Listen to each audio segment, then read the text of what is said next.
उत्तर प्रदेश में कांवड़ यात्रा को मंजूरी दिए जाने पर सुप्रीम कोर्ट ने सख्त टिप्पणी की है। कोर्ट ने कहा कि धार्मिक भावनाएं जीवन के अधिकार से बड़ी नहीं है। इस यात्रा के आयोजन से देश के सभी नागरिकों के स्वास्थ्य पर असर पड़ सकता है, इसलिए राज्य सरकार खुद ही इस पर विचार कर निर्णय ले। कोर्ट ने सुनवाई सोमवार 19 जुलाई के लिए टालते हुए ये भी कहा कि अगर राज्य सही निर्णय नहीं ले पाता तो वह खुद आदेश जारी करेगा। और वहीं बुधवार 14 जुलाई को सुप्रीम कोर्ट के जस्टिस रोहिंटन नरीमन और BR गवई की बेंच ने मामले पर स्वतः संज्ञान लिया था। कोर्ट ने कहा था कि उत्तराखंड ने कोरोना की तीसरी लहर की आशंका को देखते हुए यात्रा रद्द कर दी है, लेकिन यूपी ने ऐसा नहीं किया है। राज्य सरकारों का ये रवैया लोगों को भ्रमित करने वाला है। कोर्ट ने मामले में उत्तर प्रदेश, उत्तराखंड और केंद्र सरकार को नोटिस जारी किया था। कोर्ट ने यह भी कहा था कि यात्रा 25 जुलाई से शुरू होनी है, इसलिए इस मसले पर जल्द सुनवाई जरूरी है। और वहीं केंद्र सरकार ने सुप्रीम कोर्ट की चिंता से सहमति जताते हुए कहा कि इस यात्रा को सांकेतिक रूप से चलाना बेहतर होगा। केंद्र के लिए पेश सॉलिसिटर जनरल तुषार मेहता ने कहा, हरिद्वार से गंगा जल लेकर कांवड़ियों का अपने इलाके के मंदिर तक आना कोरोना के लिहाज से उचित नहीं होगा।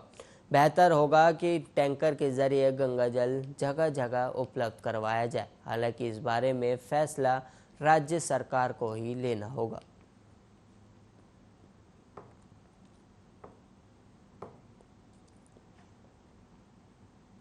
Global instant messaging app WhatsApp ने गुरुवार को नए इंटरमीडिएट गाइडलाइंस और डिजिटल मीडिया एथिक्स कोड के अनुपालन में अपनी पहली मासिक रिपोर्ट जारी की है, जिसे IT नियम 2021 भी कहा जाता है।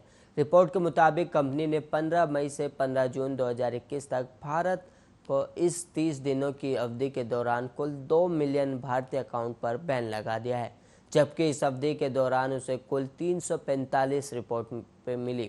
प्लेटफॉर्म दुनिया भर में एक महीने में लगभग 8 मिलियन अकाउंट्स को ब्लॉक कर रहा है। व्हाट्सएप ने अपनी रिपोर्ट्स में कहा है कि हमारा मुख्य ध्यान खातों को बड़े पैमाने पर हानिकारक या अवांछित संदेश भेजने से रोकना है।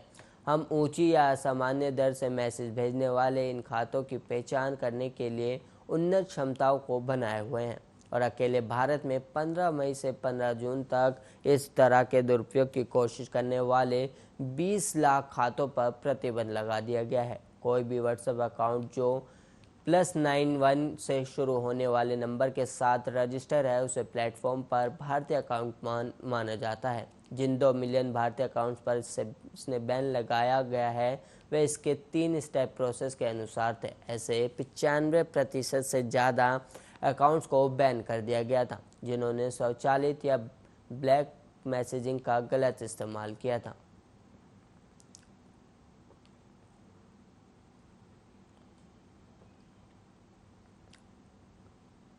अफगानिस्तान के हिंसाग्रस्त कंधार में जारी खूनी संघर्ष के बीच एक भारतीय पत्रकार की हत्या कर दी गई। अफगानिस्तान के राजदूत फरीद मुंडेज ने शुक्रवार को सूचना दी कि कंधार में गुरुवार को भारतीय फोटो जर्नलिस्ट दानिश सिद्दीकी की कवरेज के दौरान हत्या कर दी गई। वे कंधार में अफगान सुरक्षा बलों के साथ वहां के हालातों की रिपोर्टिंग कर रहे थे। वो देखिए रिपोर्ट।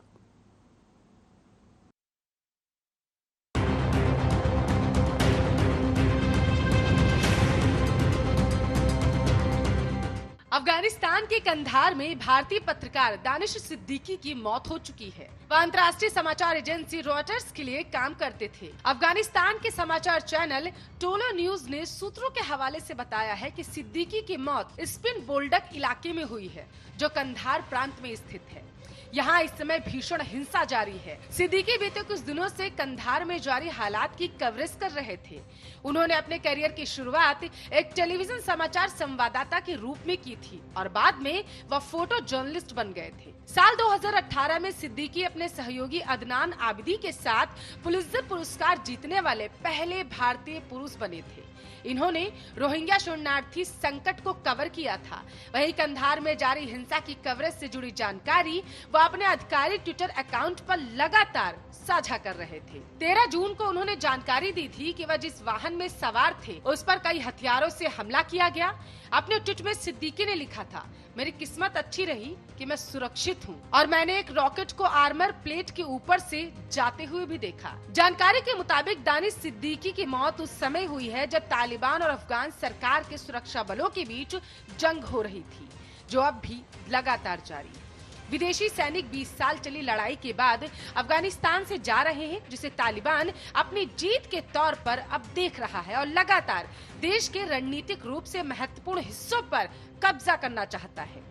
बीते दिनों तालिबान ने दावा किया था कि उसने देश के 85% हिस्से को अपने कब्जे में ले लिया है। तालिबान ने देश के उत्तरी और पश्चिमी हिस्सों में स्थित कई जिलों और बॉर्डर पर क्रॉसिंग को अपने कब्जे में ले लिया। सरकार का आरोप है कि तालिबान ने 34 प्रांतों में से 29 में मौजूद हजारों सरकारी इमारतों को क्षति पहुंचाई है, जबकि तालिबान ने इन आरोपों को खारिज कर दिया। अफगान सरकार के वरिष्ठ अधिकारी नादेर नादेरी ने काबुल में कहा कि सुरक्षा बल तालिबान को पीछे खदेड़ने की कोशिश कर रहे हैं ताकि उसके कब्जे वाले जिलों को दोबारा अपने नियंत्रण में लिया जा सके। आपकी जानकारी के लिए आपको बता दें कि सिद्दीकी ने हाल ही में एक पुलिसकर्मी को बचाने के लिए अफगान विशेष बलों के मिशन पर रिपोर्ट किया था, जिसमें उन्होंने बताया था कि कैसे वह पुलिस का जवान अपने साथियों से अलग हो गया था और तालिबान से घंटों तक अकेले ही लड़ा था। दानिश ने अपनी रिपोर्ट में उन तस्वीरों को भी शामिल किया था जिसमें अफगान बलों के वाहनों को रॉकेट से निशाना बनाया गया था। ऐसी खबर है कि इसी नाम के प्रांत की राजधानी दक्षिणी शहर कंधार में और इसके आसपास तालिबानियों और अफगान बलों के बीच भीषण लड़ाई जारी है। तालिबान ने शहर के पास के प्रमुख जिलों पर कब्जा कर लिया है। कंधार में हालात अब बिगड़ते जा रहे हैं और यह जंग का अखाड़ा बन चुका है। कंधार के इसी बिगड़ते हालात के मद्देनजर भारत ने भी 10 जुलाई को कंधार में वाणिज्य दूतावास से लगभग 50 राजनयिकों, सहायक कर्मचारियों और सुरक्षा कर्मियों को भारतीय वायुसेना की उड़ान से निकाला और देश वापस बुला लिया था। Special desk Aryan.